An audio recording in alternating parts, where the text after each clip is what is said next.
roti $5 per piece. Chicken roti $4.50 per piece. Don't need to like cekik darah punya price.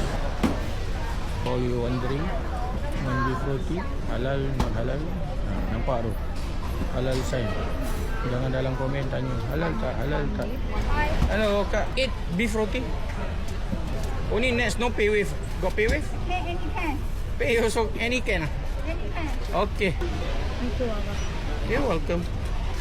Bismillah. Alright. Okay. Okay, thank you, very nice. It's the same now. SKL one. Of course lah. It's under Mon beef roti. Now here just got the halal certificate. The beef roti RM6. So dia better lah. Dia cheaper lah. But now here $5 beef roti. Okay lah, acceptable. Who sell $9, $11, $10. But alhamdulillah, we got the halal certificate. See the queue. Alright, thank you, very nice. Beef City, Mon beef roti. It's halal. Halal Thaiban.